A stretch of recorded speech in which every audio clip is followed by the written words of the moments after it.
Hello there.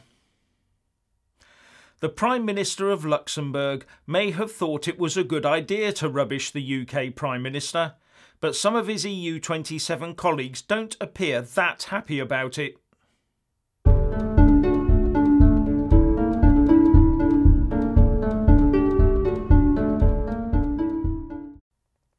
You will all know by now that the PM of Luxembourg, Xavier Bettel, decided to try and ambush the UK Prime Minister with a noisy, open-air pro-Remain press conference when Boris Johnson visited the country. But the UK Prime Minister decided that discretion would be the better part of valour and refused to attend the conference. This left Bettel alone at the podiums, and he resorted to mocking Boris. Now, Remainers may find that amusing, but many people in the UK did not, so it could well help the Leave side more than they realise. Not only that, but some in the EU 27 were not that pleased about it either. For example, Norbert Rottgen, the chairman of the German Foreign Affairs Committee, said, "Xavier Bettel's speech yesterday did not serve the European cause. His public venting ignored that a deal is still in everyone's interest.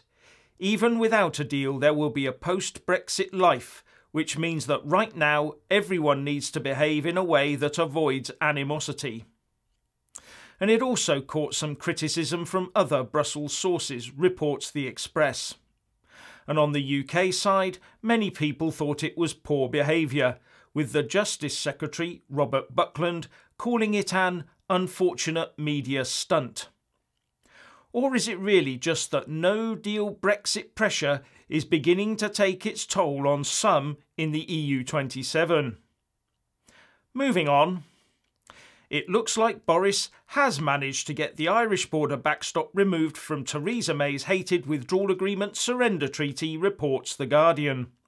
According to the paper, Boris Johnson's Brexit negotiators have so far only presented the EU with a draft of the withdrawal agreement with the backstop scrubbed out, UK government sources have confirmed. There, he said he'd do it, and all it took was a bit of scribbling and erasing. Now, this will not go down well with Eurocrats, but it seems that the government wants to keep any proposals on the backstop it has under tight wraps, right up until the last minute at the EU Council meeting on the 17th and 18th of October. Well, these are negotiations, aren't they? And telegraphing our moves has only worked against the UK in the past, hasn't it?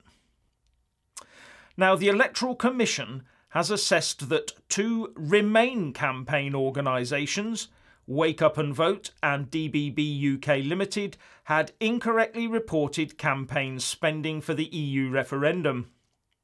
The Commission found that the two organisations had run a joint campaign called the 5 Seconds campaign, but had not declared it properly as joint spending, which would have meant them both reporting a higher amount of spending than they actually declared.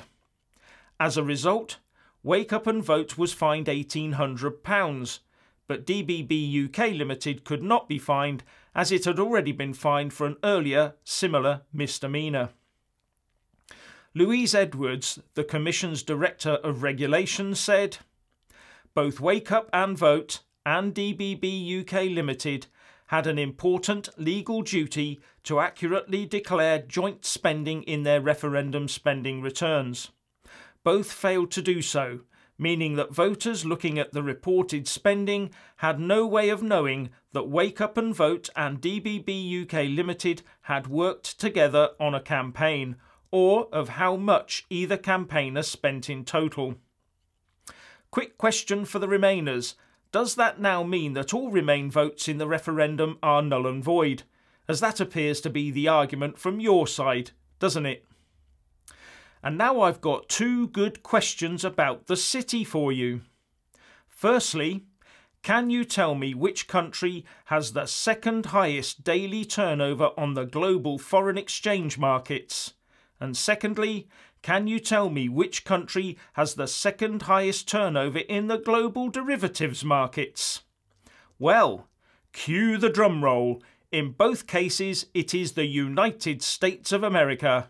Yes, because according to the Bank for International Settlements, the lead country in both foreign exchange and derivative turnover is the United Kingdom.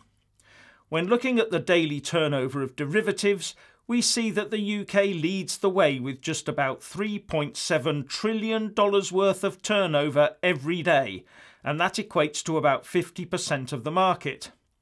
And although the US is in second place, it is not even close. In fact, the UK was trailing the US back in 2016. Think on that one. And on the foreign exchange markets, the picture is even more stark.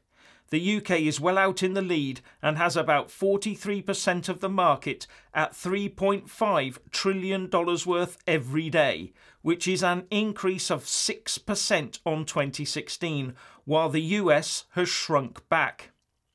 This means that the UK has increased its grip on these financial markets, despite all the uncertainty the Remainers insist on heaping on the UK economy.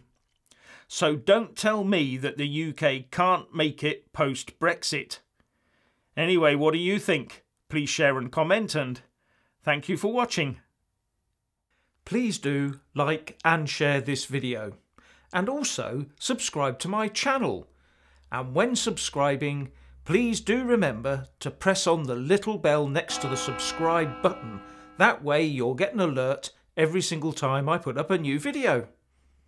Thank you very much for watching.